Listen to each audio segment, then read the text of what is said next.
thank you again. Thank you so much for joining us, taking some time out of your day to speak with us about your time making Season of the Witch. Or actually, what speaking of that title, what was the title that you were introduced to the film? What was it called when you were introduced to the project? So we were filming under Jack's wife, Jack being Bill Thunhurst, my father.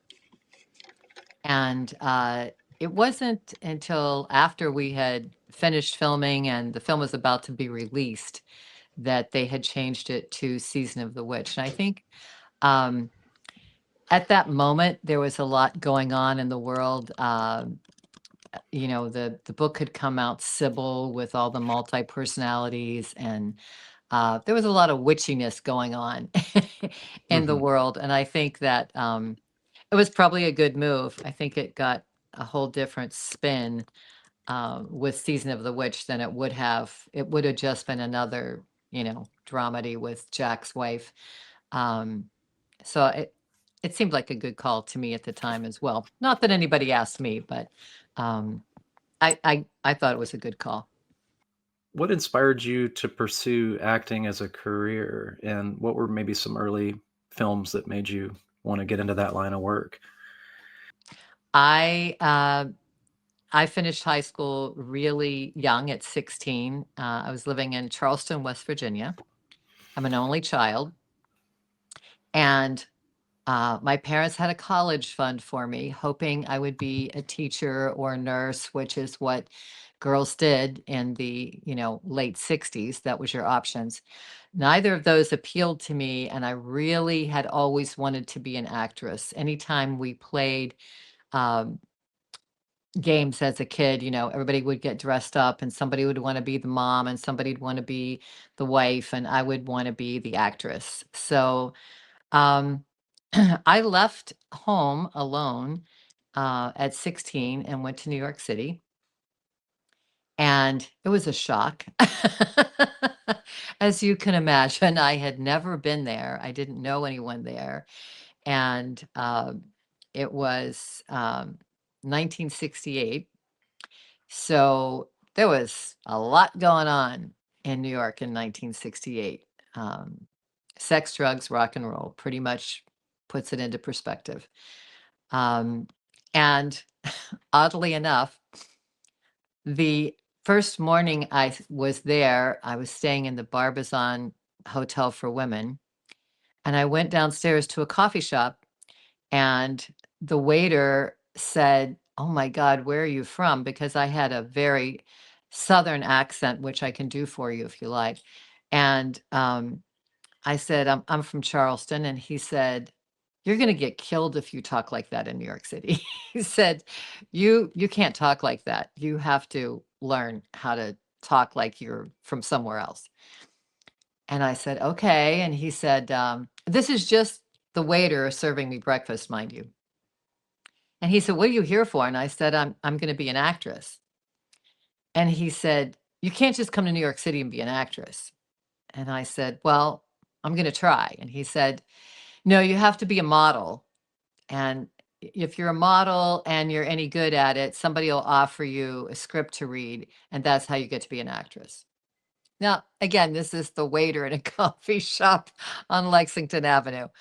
And so somehow that made sense in my 16-year-old mind because nobody else had told me how I was going to get to be an actress. So I went upstairs to my hotel room. I didn't come out for 3 days. And I listened to the radio, which is the only thing I had to listen to in my little room.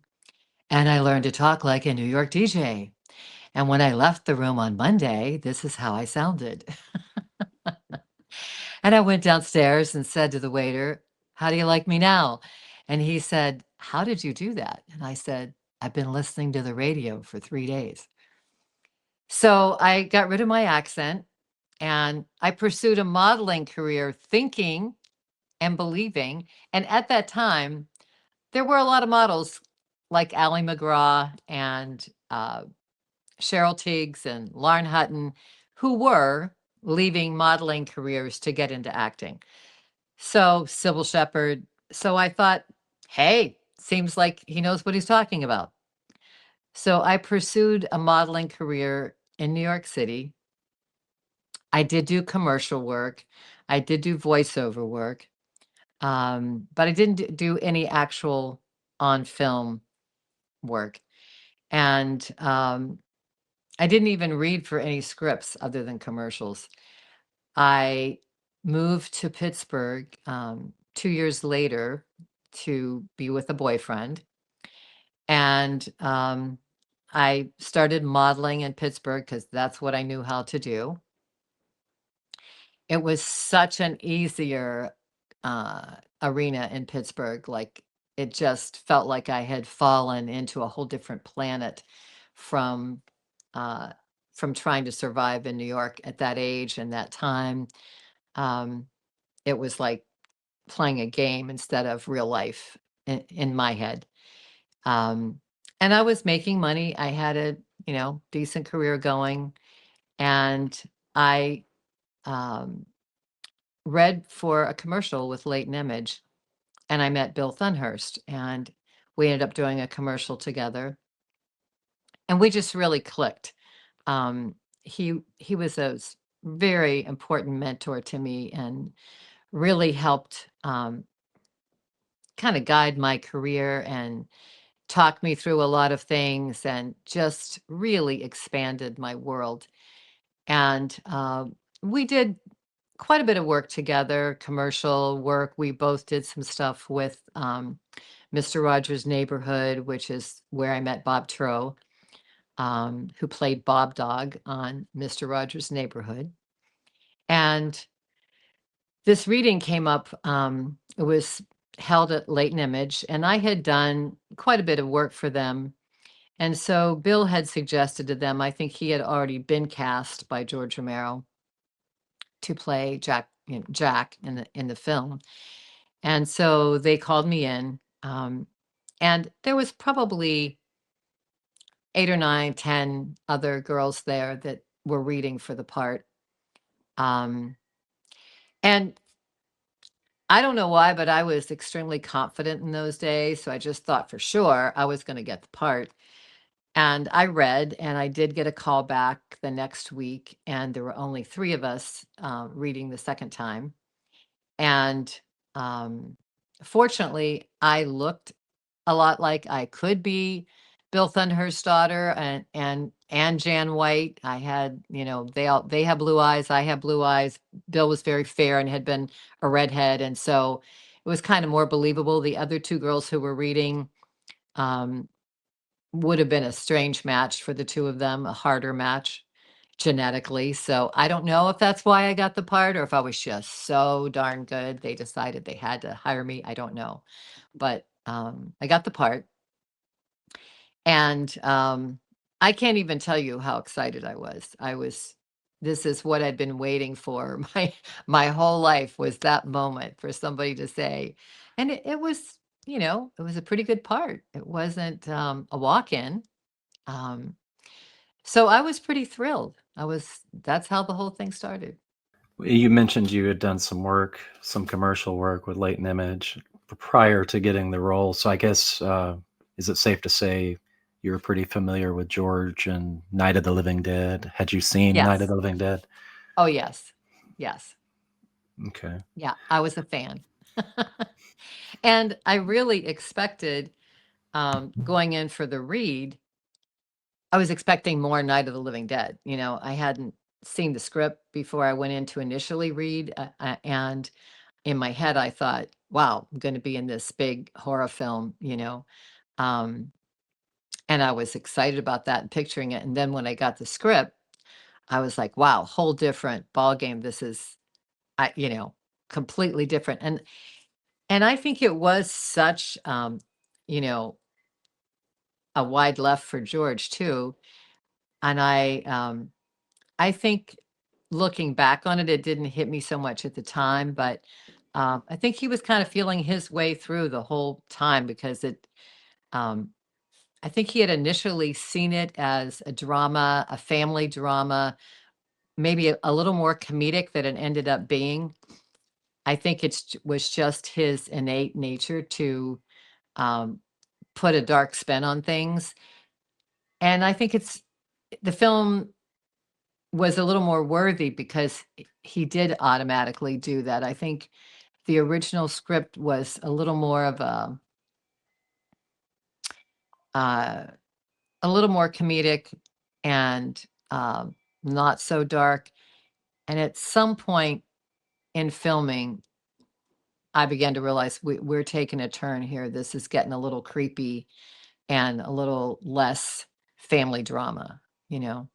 Um, and it felt a little more exciting and a little more like what I had expected George to do.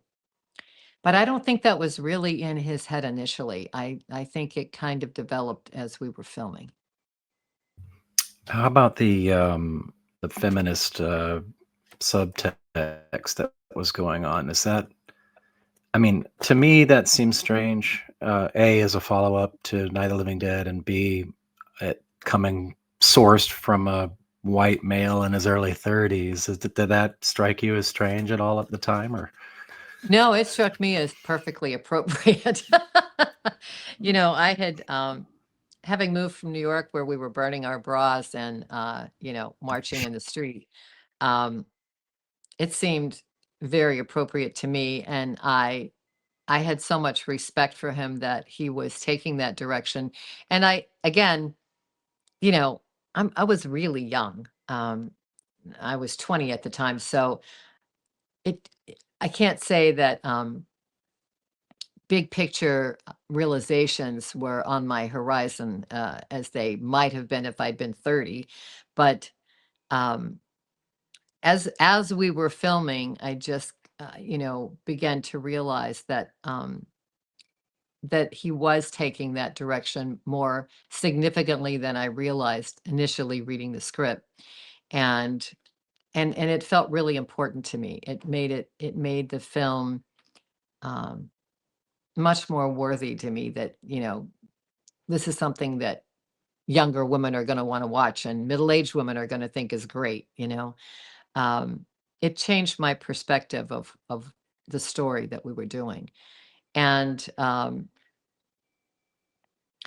and I think to his credit, I think, you know, George really was very unlike the stereotypical white male at the time.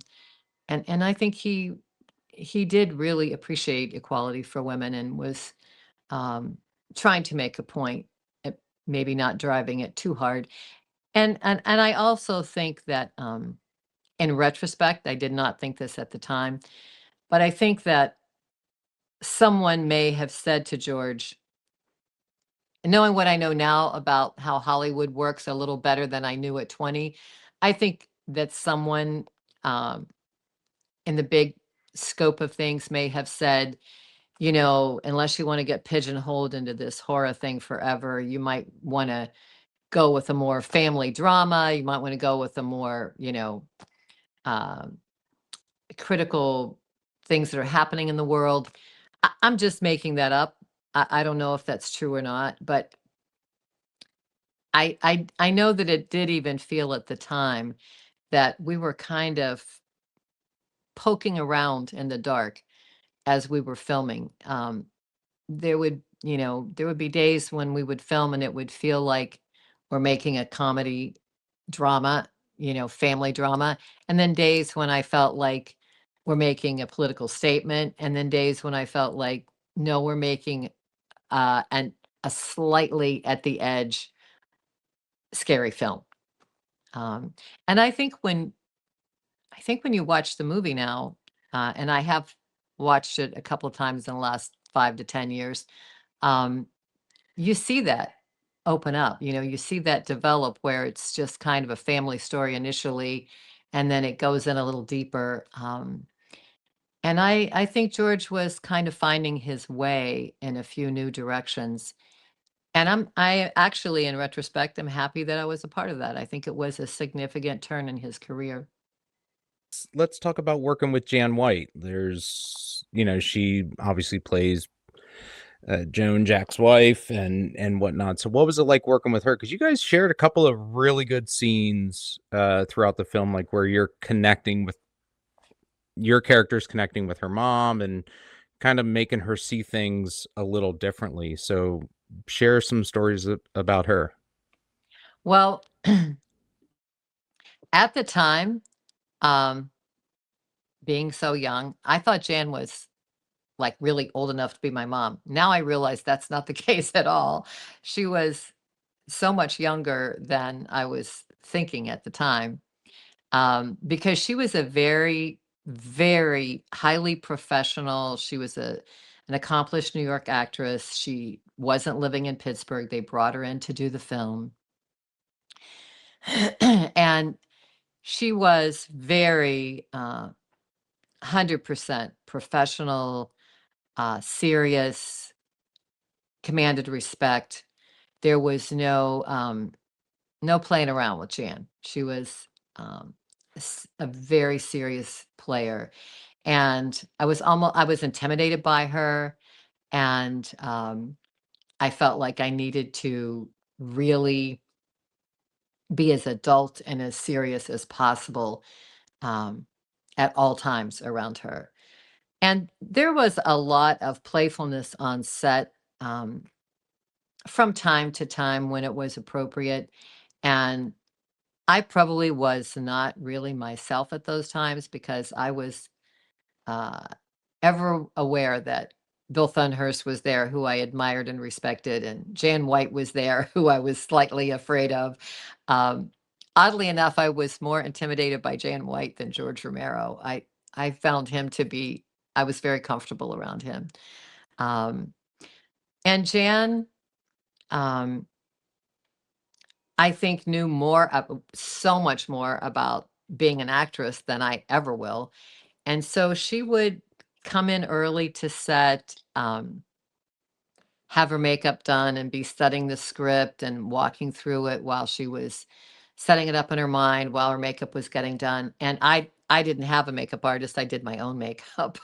And so I watched her, and I tried to really watch and learn and listen and be aware of how much effort she was putting into it, and tried to put that same effort in myself.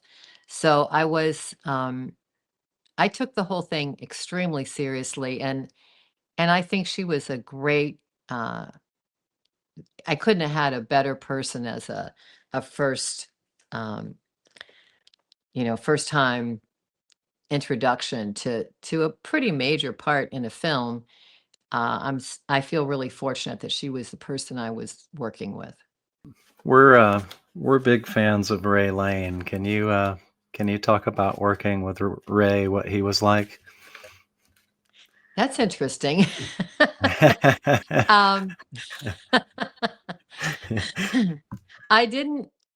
Um, this may be how it always works or not. I don't know, but I didn't meet anybody that was going to be in the film, nor really sit down and read the script until we all got together and walked through the script together. So I never, I didn't have an initial, even a photograph of him. I had no idea what to expect. But in my head, having read through the script, of course, I was 20, so I had manufactured him as this knockout, sexy guy that I was going to be, madly in love with. And I hoped I wouldn't really get a crush on him because I was engaged and supposed to be getting married. So I was like, God, this would be awful if I really was attracted to him.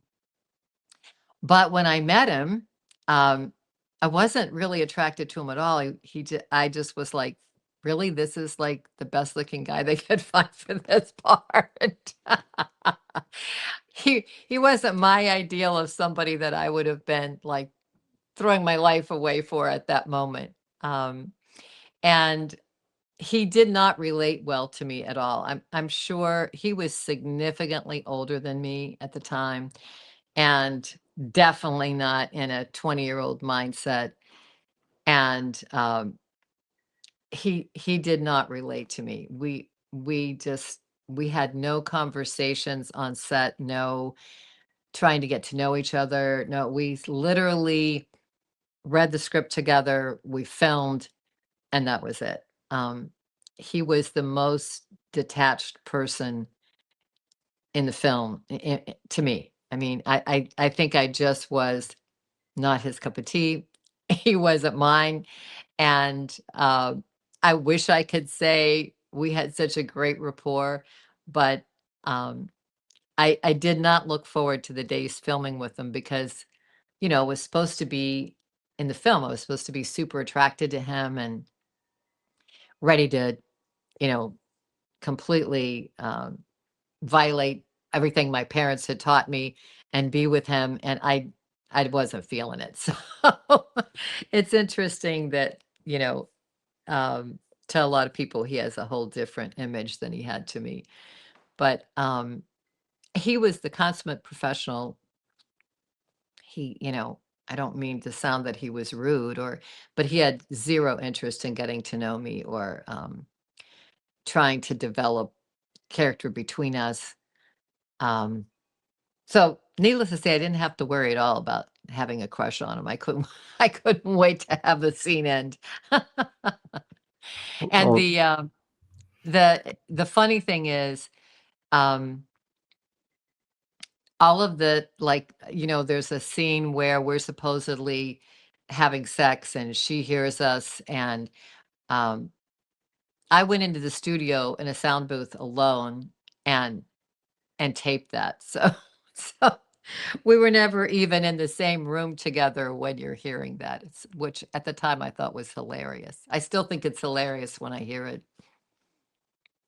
well, to your credit, I mean, it did seem like you were in your character seemed to be into his character. So, Thank you. Thank you. um, I appreciate that. Thank you. one scene in particular always stood out to me was the scene where Ray convinces your mother's friend that she's smoking marijuana, but it's Right. really a was that seemed kind of intense. Was that an intense scene to play out? It was. It was. Oddly enough, I had worked with Anne Muffley and Ginger Greenwald and Esther. I had worked with all of them from time to time on doing commercial work and running into them and doing, you know, different things around the city. So I knew them all. They weren't friends, but I knew them. So that I was happy for that because I knew more people on set than not, which made it, you know, a little less intimidating to walk into. And in my head, I just could not imagine those people pulling off that scene. I mean, they really were incredible, incredible actors and and made it seem so realistic. Um, and George had saved that scene to be filmed really entirely alone on one day. We didn't do anything else that day. He had set everything up the day before and we ran through it. And I was I was thinking this is going to be really monumental to watch this play out. Um, and I think that she was nervous about it. It definitely was so out of character. But on the other hand, she was a really lively, animated person. And I think she kind of relished having the opportunity to play such an intense, really high drama role because that's not the sort of thing she had usually done. And so I was happy for her that she had that moment. And um and it ran really smoothly. They didn't do, I mean, there were a few retakes here and there, but it was a smooth and shorter day than I think any of us were expecting. And when I saw it on film, um, it just came across, I thought, spot on, like so dramatic and intense. And again, that's about the time that in my head I started to feel like, you know, George is giving this a Romero twist, and it's not going to be the family comedy drama that we went into initially. This is starting to feel creepy. You know, it's starting to get a little darkness to it, and you know, and of course, when we filmed it, you're not hearing all the music and all the background that was put in production. So it didn't seem as creepy as it did when I saw the final cut. Was there any other scenes that stood out as, challenging or memorable, difficult, or anything like that? The one scene that really sticks in my head just because it was so funny was the scene where Bill Thunhurst is doing push-ups on the floor by the bed. That was hilarious. That was one of the few days on the set that everybody had a much lighter attitude and people were laughing, and it was definitely the most relaxed day of shooting. And in my head, I just couldn't imagine, you know, how this was all gonna look right put into the movie. I couldn't get the final freeze frame in my head at the time. But that day was memorable to me. And the day that Jan is running through the field and it's kind of dark and creepy and they're showing up in cemeteries, and do you remember where I'm talking about? I think you're talking about right at the beginning when Yeah. she's following her husband. Yeah. Yes.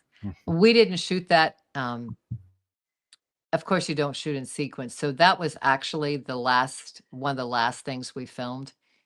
And it had turned out to be a much colder, windier day than I think George had hoped for. But when you see it now on film, I think it just added to the darkness. I think he was hoping for a nice, bright, warm, sunny day, and instead it was a day that the clouds were moving in and out and changing the lighting constantly. And oddly enough, that part of the film took a couple of days to finish shooting, mostly because of the weather and the light. And it became, like, really, I wasn't even a part of that whole thing, but watching it, I think Jan was like, can we just wrap this? I mean, it was just over and over and over. We refilmed that more than anything else I remember in the whole movie. I assume this wasn't your first time working with George then. You had been in some of his commercials before. I think I can't honestly say that I remember that for sure. When I showed up for the initial read, I knew I had worked with him and I was familiar with him, but I can't even tell you what I had shot with him, or we were certainly not like, I don't think he would have necessarily, I don't know, maybe he did remember me. Maybe that's why he had me come in. I really am not sure. I had worked with him, but I don't even remember what it was, to be honest.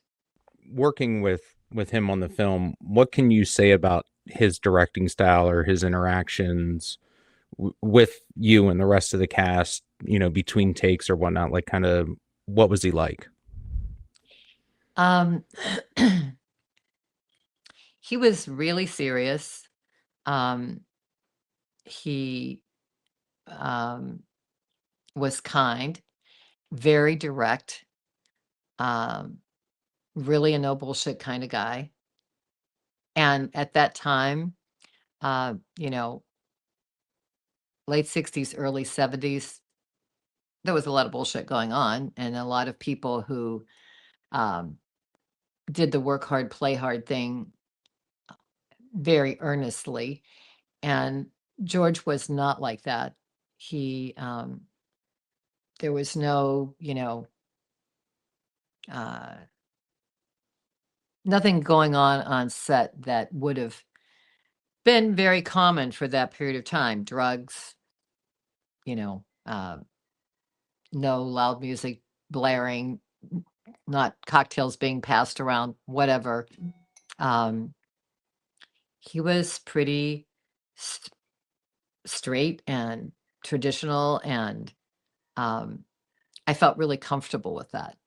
I had at that point been in a lot of situations for a young girl that were uncomfortable, and I was concerned and intimidated by things happening that I might not have control of on set. And I certainly wanted to do that film so badly. Um, and George was a gentleman at all times. He could be funny and joke around and be lighthearted, but on set was a very, I think, serious professional approach. And I think because he was so much that way, we all felt like there was, this was not a time to play around. We were all taking it very seriously. He didn't over direct, in my opinion. He kind of let you roll with what you felt instinctually that you should be doing, and then he might tweak it. But he, to me, he allowed everyone to act pretty freely and naturally, in a way that they saw the character developing. Um, I don't remember him making a lot of comments about, you know, I'd like to see more of this, or a lot of directional comments. He was really in tune with lighting. Lighting was really important to him. And looking at the film now, I can see that the lighting plays such an important part. I mean, if you look at the film just thinking about the lighting, it's a really significant part of the staging of the film, more so than anything else. I think it impresses me that way. Um, so I enjoyed working with George. I had the utmost respect for him. Um, I I thought he was a very easy, um, kind guy to work with. What was something you took away at the end of the shoot, at your first feature? What was something you learned about yourself, movie making, or whatnot that sticks out to you? I was obsessed.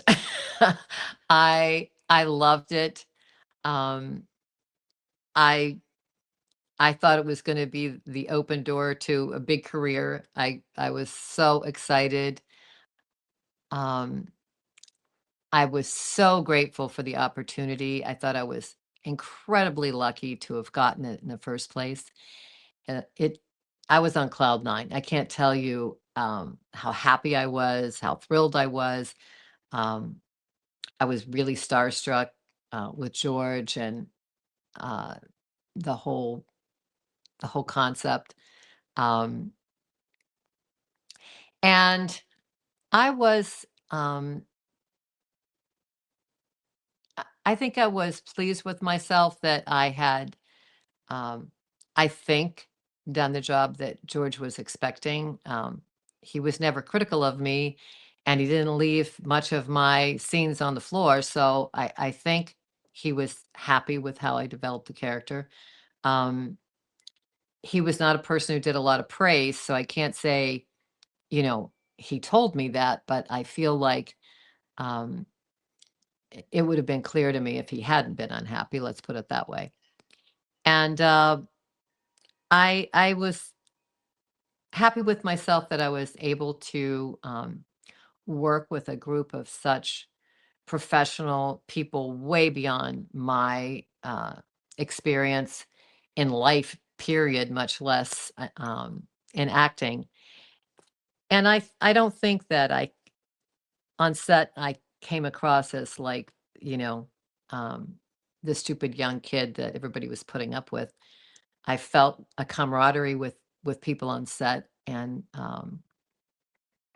they were respectful of me and treated me like an equal. They didn't treat me like a novice and a kid, and that just thrilled me. It really made me feel so good about what I had done and what I might do in the future. And um, I think my takeaway was, when you work with really good people, it makes you so much better.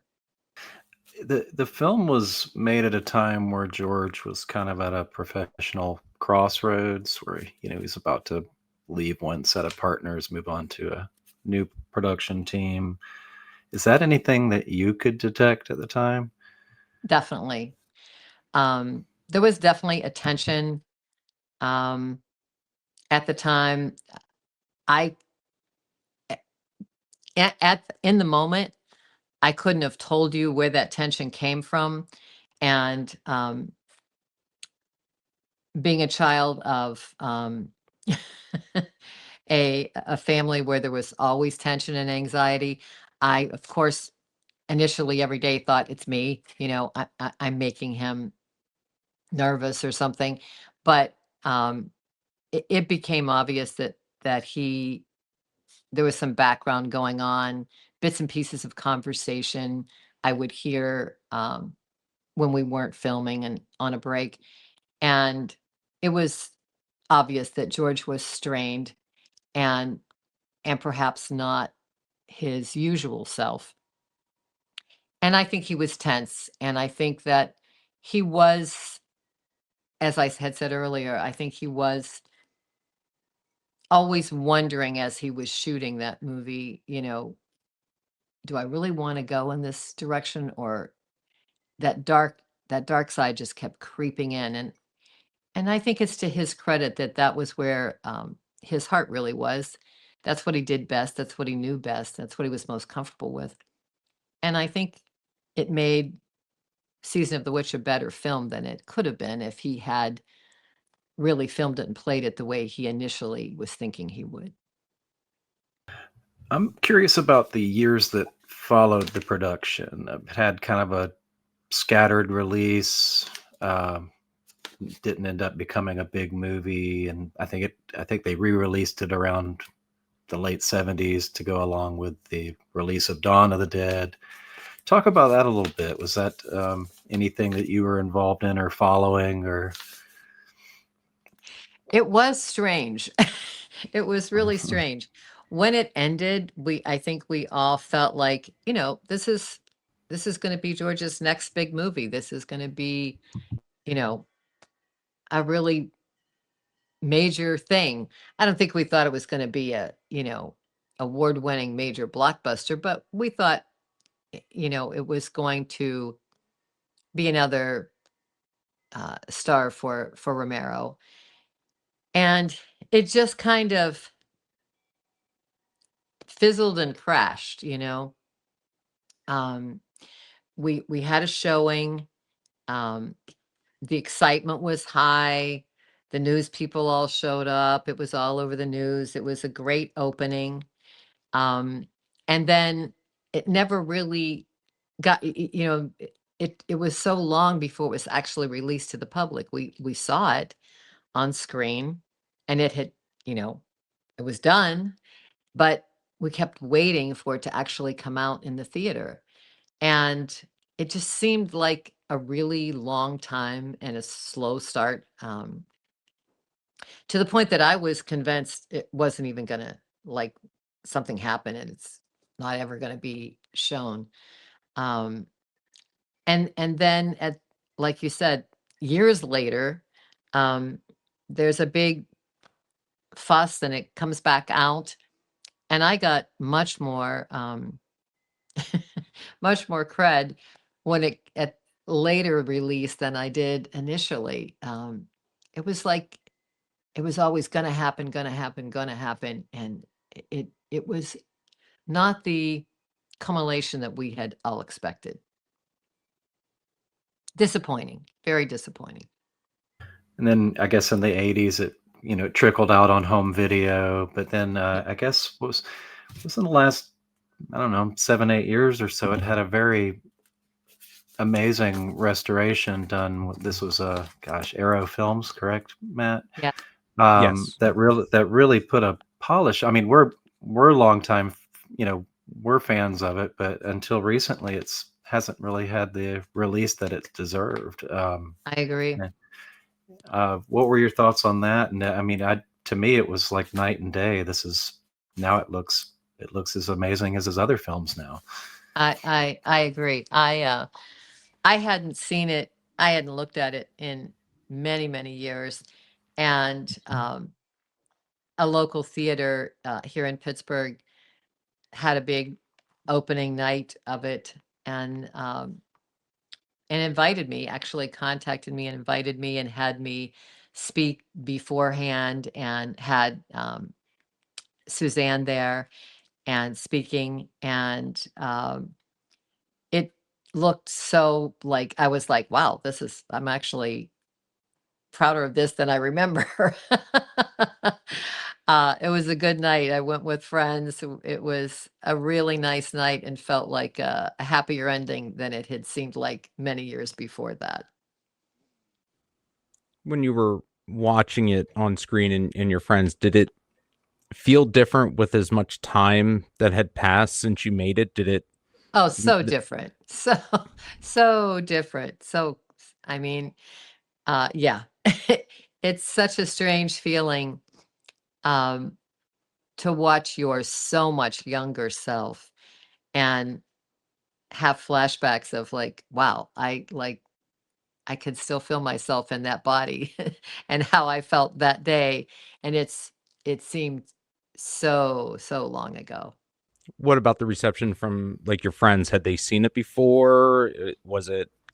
I was with a group of friends that were half and half. Some of them were still friends that I had had when I made the film and remembered the whole, the whole time period. Um, and that was super fun. Um, my closest friends, and one of the people that I worked with a lot when I was in my 20s, had named me Star when that movie was filmed and first came out. So, um, some of those people who had remembered that star period of my life were there, for the update recently, more recently. And then some of them were newer friends that uh, didn't go through that ride with me. So it was like a whole another side of me that they hadn't seen. It was a super fun night. It was more fun than I had when the film originally came out, even though that time was so exciting and felt so precious to me. Um, it was definitely a blast to see it, relived this much later. How aware were you at the time that you were going to be on the poster and on the pretty much all of the promotional materials for Not the at film? all. Okay. Not at all. I was so shocked when I saw that. I mean, I couldn't believe it. Of course we had done headshots, and, we had had days of shooting, and I realized we'd taken those pictures, but um never oddly enough, like, I'm sure this just is my inexperience showing. I hadn't even thought about, gee, wonder what the movie poster will be. I hadn't been in that frame of reference. Um, if I had thought about it, I would probably have thought it would have been a picture of Jan. Um, Never occurred to me that I would be such a big piece of that, and I was thrilled about it. I look at it today, and I really think it's a great shot. But It is. I had no idea until it came out. That never No one ever told me. I never saw it previously. All of a sudden there it was. What's your preferred title? And the title of the film, Yeah, it's got a few out there. Jack's Wife, Season of the Witch, and Hungry Wives. definitely Season of the Witch. Definitely. Definitely. Even when I first um did the read, I just felt like Jack's Wife was a weird title for the I know I see the implication, I understand, the point, but um I wasn't in favor of Jack's wife, but at the time we were never talking about it being anything else. So I thought that's what the film was going to be. But when it Yeah. was decided Season of the Witch, I thought it was a much better turn. And I think it really helped the viewership of the film. It's been a really super fun trip down memory lane. I think about this film often, and I feel really grateful that George allowed me the opportunity, and it was a highlight of my youth for sure. And I'm happy that you called me. I appreciate that you were interested.